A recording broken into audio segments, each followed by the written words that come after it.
OCI 2022년도 상반기 실적을 스루풋 회계로 분석을 해서 진행을 하도록 하겠습니다. 소품종 대량 생산 시대 원가 세계에서 다품종 소량 생산 시대 스루풋 세계를 지향하는 스카이어 홀딩스라고 소개를 계속해서 좀 할 예정입니다. 매출이 40%를 증가했는데요. 영업이익은 거꾸로 16%가 감소했습니다. 매출이 증가했음에도 어떻게 그 영업이익은 감소했을까? 요렇게 이제 그 내용을 좀 분석해 가는 거로 진행하겠습니다. 하단에 나와 있는 내용 좀 참조해 주시고요. 구독, 좋아요, 내용이 좋다고 생각하시면 구독, 좋아요 부탁드리고 1.5 배속을 보시면 편하실 거라고 생각이 듭니다. 요 내용은 그 2차 대문으로서 항상 좀 표시하는 방법으로 하겠습니다. 그리고 재고자산 흐름의 그 공개는 이와 같은 양식으로 해야 된다는 것을 계속 좀 주장하는 거고요. 그 다음에 그 수주산업에서는 수주 잔액에 대해서는 이와 같은 양식으로 좀 해줘야 객관성이 확보되지 않겠냐, 이렇게 좀 말씀드릴 수 있겠습니다. 주가를 보면은 12만 5,500원으로서 2021년 말보다 2만 1,500원이 상승했습니다. 장부 가격 118% 선입니다. 국민연금공단이 그 11.57%로 가장 많이 가지고 있고요. 물론 이제 이 이화영 씨 이하 그 주주들의 그 합은 다 합치면 뭐 한 15%가 넘으니까 뭐 이 이화영 외 특수관계자가 최대 주주이긴 하겠죠. 외국인이 그런데 또 13.18%로 크게 보유하고 있습니다. 스루풋 손익 내용에 와서 이 그 손익 내용을 보면은 판매 가격 상승률보다 원재료 가격이 크게 더 인상되었다는 추론을 쉽게 할 수 있다. 그게 뭔 말이냐 그러면은 매출이 그 40%가량 증가했는데 그 1조 원으로서 그 매출에 비례하는 매출 재료비가 61%니까 뭐 이 원재료 가격이 더 그 상승했을 거라고 쉽게 추론을 할 수 있습니다. 그래서 스루풋은 1.9%밖에는 증가하지 않았고요. 스루풋률은 무려 10%가 떨어졌습니다. 그리고 운영비용은 14.2%가 증가했습니다. 그 스루풋 증가보다 여기요, 스루풋률보다는 스루풋 증가보다 운영비용 증가율이 더 높으면은 이게 이제 뭐 큰 차이가 나죠.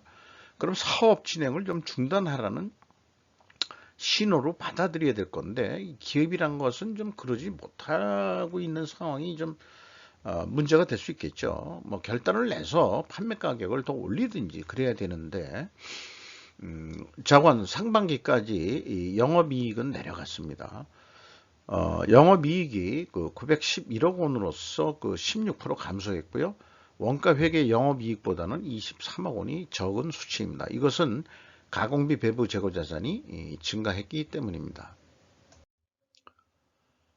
참고적으로 그 연결 매출 상반기 매출액인데요. 이게 그 지역별로 그 매출액을 회사는 집계를 했더라고요. 그래서 국내하고 그다음에 미국, 중국, 아시아, 유럽 이렇게 이제 했는데, 국내가 54.2% 비중을 차지하고 있고, 미국이 6.4%, 중국이 21.6%로 높습니다. 아시아가 14.5%고요.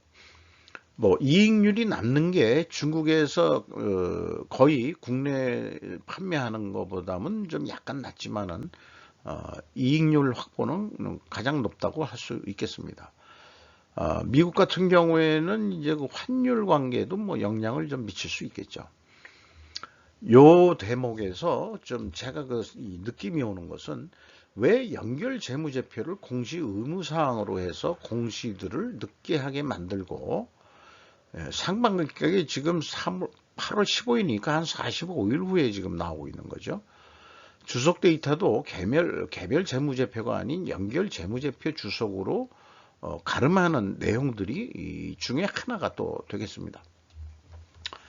이런 것이 좀 불편한 진실 아닐까 싶습니다. 원재료 가격은 단순 평균으로요, 가중 평균으로 해야 정확하겠습니다만은 42.3% 증가했는데 판매 가격은 단순 평균으로 26.4%. 그러니까 스루펫 손익 내용에서 우리가 그 쉽게 추론했던 거를 확인할 수 있는 내용이 되겠습니다. 작년에는 그 원재료 가격 인상률보다 판매 가격이 더 인상이 됐죠.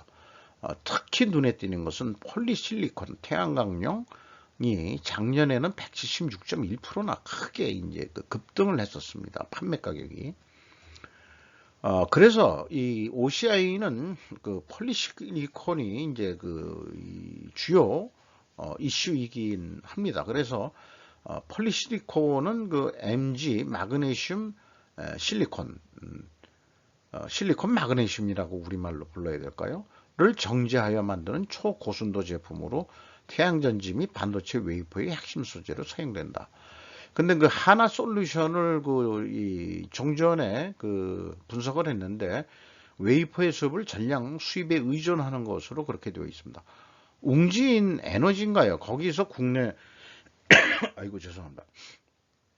하고 있었는데 파산해서 망했죠. 도저히 채산성이 안 남아가지고 그랬다는 거죠. OCI 재무회계 문제는 공시 수치를 거의 문자 속성으로 저장하여 공개한다는 것이다. 거의 대부분. 문자 속성의 공개는 공개를 하지 않은 것이나 마찬가지로 규정해야 할 것이다. 이제 좀 왕짜증이 나기 시작해가지고 드리는 말씀입니다. 그리고 이거를 숫자로 입력을 해서 다시 계산해야 되니까 정보 이용자를 애를 매기는 그 행태다. 이렇게 볼 수 있겠어요. 그래서 일부러라도 그 회계 단위로 제가 표시를 안 했습니다. 그것을 기억하려고. WCAI는 220억 원이 증가를 했습니다. 전체 재고는 417억 원이 증가를 했습니다. 비용의 성격적 분류에서 위의 내용부터 좀 말씀드리면 원재료 사용에 유틸리티 사용액을 포함시키는 것은 독특하기는 하지만 전기, 물, 스팀, 에어가 이제 유틸리티에 해당되겠죠. 용이 공정 생산에 직접 반응하는 역할을 하는 것으로 본다면 매우 합리적이라고 저는 생각을 합니다. 그래서 제품의 변동만 재고 자산의 변동 범위를 회사는 기준으로 가지고 있고 원재료 사용 및 유틸리티 사용액이 있고 그 다음에 상품 판매 및 기타 원가가 있습니다. 상품 판매로 표현되어 때는 이 재고자산의 변동에 당연히 상품은 안 들어가고 제품의 변동이라고 OCI는 아주 구체적으로 표현했습니다. 종합적으로 그 매출원가 재료비는 61.4%가 증가했습니다. 크게 증가했죠. 운영비용은 14.2%가 증가했습니다. 가공 비율은 그 11%로 떨어졌습니다. 이런 게 이제 맞아 떨어지는 거죠. 위의 내용하고. 상대적으로 그 원재료 가격이 재료비 가격이 크게 상승한 것으로 나타납니다. 비용의 유틸리티 용어를 쓰는 것은 그 삼성전자에서 처음 봤었습니다. 삼성전자가 유틸리티라고 계정명을 쓰는 원조라고 생각이 되는데 뭐 영어라고 하더라도 그걸 우리가 뭐 수도 광열비 그 다음에 용수료 이렇게 해서 따로 그렇게 하느니 요거 전기하고 그 물, 그 다음에 스팀, 그 다음에 에어, 공장을 돌리는 데는 이 컴프레셔에 의해서 에어가 필요한 경우가 많이 있습니다. 이 분진 제거를 위해서라든지 공정을 깨끗하게 하기 위해서라든지 이런 게 많이 쓰기 때문에 유틸리티라고 쓰는 것이 이색적이지만 아주 합리적인 그런 계정명을 썼다고 생각합니다. 뭐 가외적인 얘기긴 하겠습니다. 그리고 PQ 총 제조 비용의 차이는 뭐 크진 않습니다만 요건 다음 장에 좀 말씀드리기로 하고요.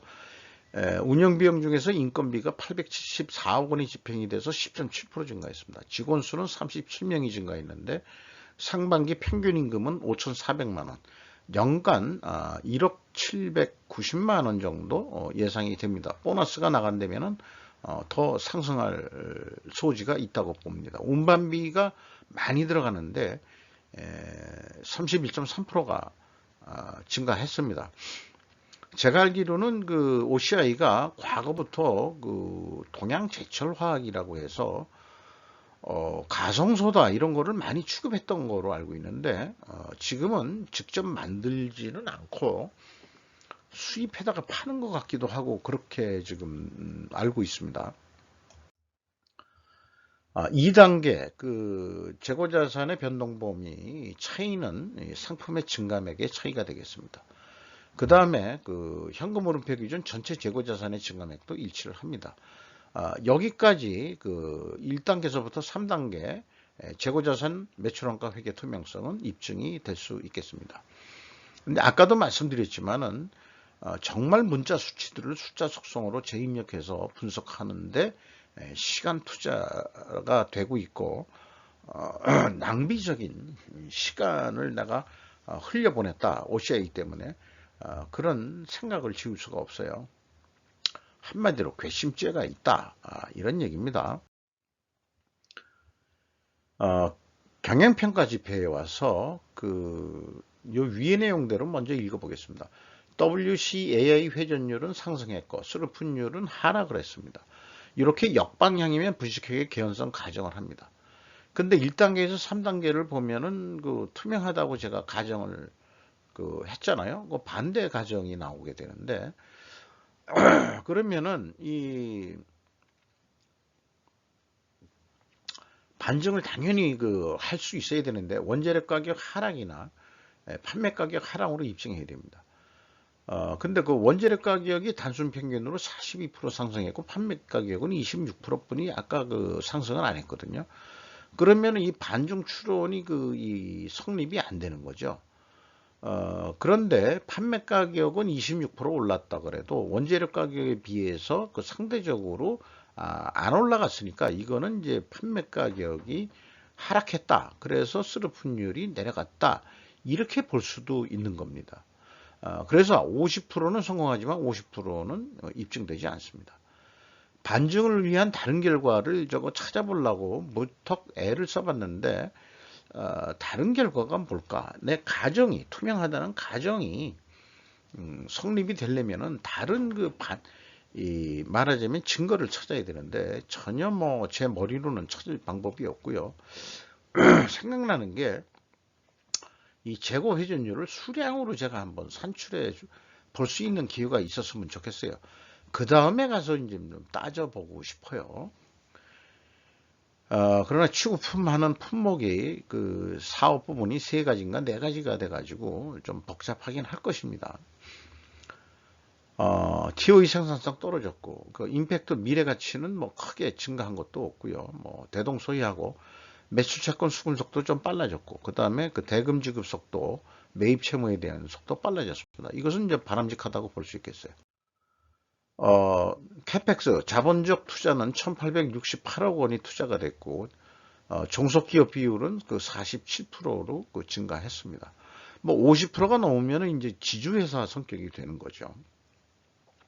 EAT 세후 현금 순이익은 1423억 원으로서 4.2% 전년 동기보다 0.4% 감소했습니다. 채권자한테 1678억 원을 추가로 차입을 해서 이자부채 레버리지로는 24.7%로 증가했습니다. 주주잉여 현금 흐름은 477억 원으로서 이익배당으로서 ROE 1.4%에 해당하겠습니다. 그리고 최종 1065억 원의 현금이 유출이 됐습니다. 아무래도 자본적 지출이 많았기 때문에 그런 거 아닌가 생각이 듭니다. 현금 버퍼율은 7.1%로 높지 않은 수준을 가지고 있습니다.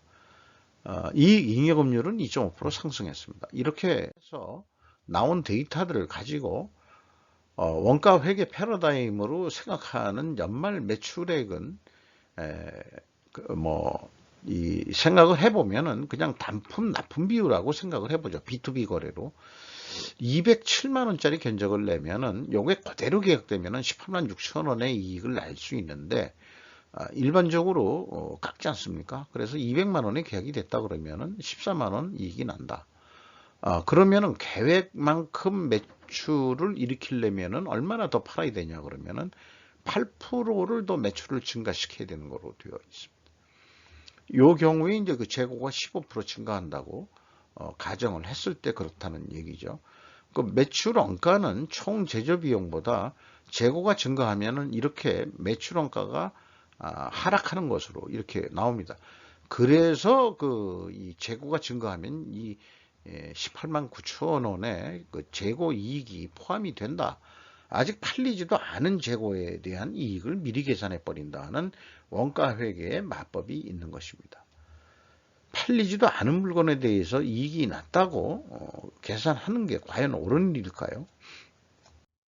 그렇다면 스루프트 회계 패러다임으로는 단순 2배를 하면은 그냥 2조 원이 되겠습니다. 그래서 계약을 200만 원에, 그러니까 203만 원, 200만 원의 계약을 할 수 있을 것입니다. 그러면은 이제 영업이익은 15만 1,960원 이익이 날 거로, 요거는 이제 최저 제한가로서 제시를 한 건데, 수루프율을 1.1% 낮추고, 그 다음에 이제 이 영업이익이 내려갔으니까, 그리고 이제 스루프율을 1.1% 증가하는 거로.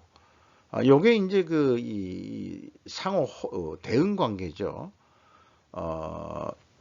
뭐 이렇게 된다면은, 그렇다면은 실행 결과는 219만 5천 원대를 달성해서 아까 원가 회계 8% 정도 매출을 증가해야 이제 계획 대비 영업이익을 냈는데,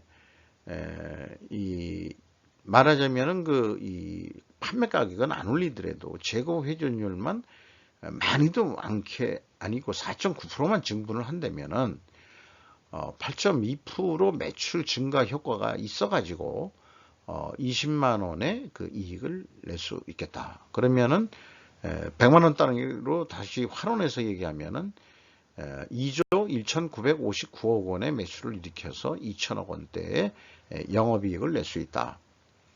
이렇게 말씀드릴 수 있겠습니다. 이상 OCI에 대해서 그 분석한 결과를 마치도록 하겠습니다.